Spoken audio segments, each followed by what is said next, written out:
This is a caudal elevator. It usually has a sharp round end and a blunt spatula end, and it's typically used to elevate mucosa.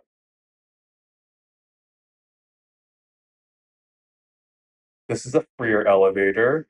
Usually it's double-ended, has a sharp end and a blunt end, used to elevate periosteum and perichondrium.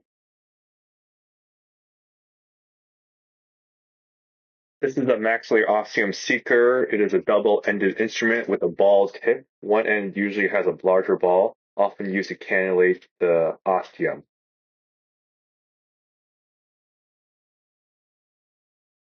This is the antrum backbiter, used to remove tissue towards the user, often used to remove the uncinate and for posterior septectomies. The antrum downbiter, also often known as a downbiter, removes tissue going inferiorly, often used to expand the maxillary introstate.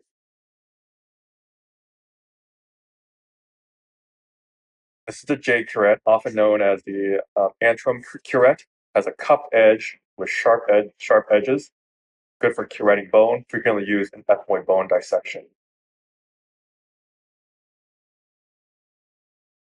This is the Blakely forceps. It's a grasping instrument. You can see that the ends of the forceps come together and used to manipulate or remove tissue, comes in straight and angle variants.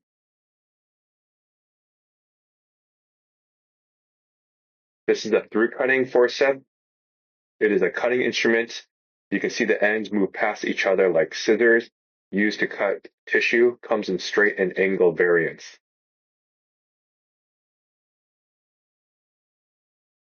This is a Takahashi forceps. It's a cutting instrument. It looks like two cups. The edges are sharp, often used for removing cartilage or bone during septoplasties.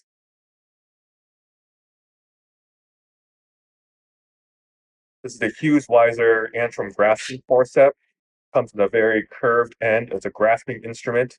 The curves come in different directions, often used for removing tissue from inside the maxillary sinus.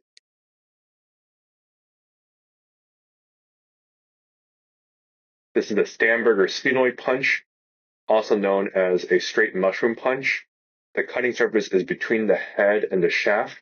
There is a blunt end to avoid trauma to deeper structures, commonly used to open the sphenoid face.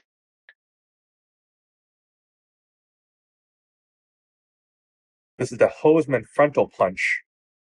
It has a curved end, with the cutting surface between the head and the shaft, has a tapered head, so allows for cannulating and dilation of the frontal recess, commonly used during a frontal sinusotomy. It's often confused for a curved mushroom punch. This is the articulating frontal sinus punch, also known as a cobra. It is a curved cutting instrument used to remove bone in the frontal recess.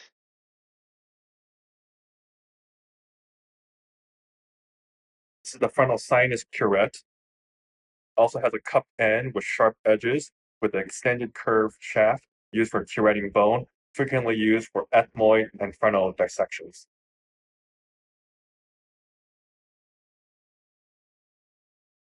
This is a giraffe forceps, also known as Kuhn's forceps.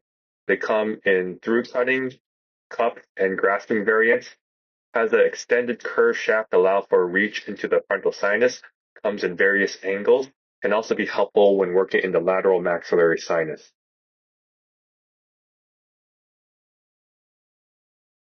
This is a Kerrison rongeur. This is a cutting instrument used for tough structures such as bone, can come in different directions and also rotatable forms.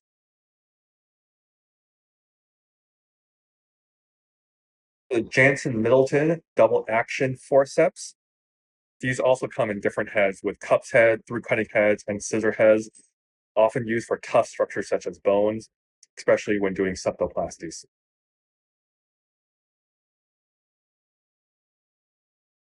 These are endoscopic nasal scissors used for cutting tissue, comes in straight or curved to the left or right.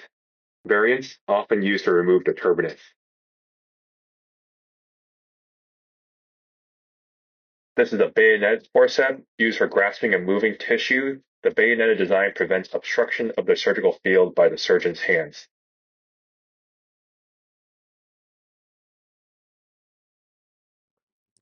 This is a sickle knife. It is a curved knife with an angled end used to make precise incisions, often used for flaps or for dacrocystal rhinostomies.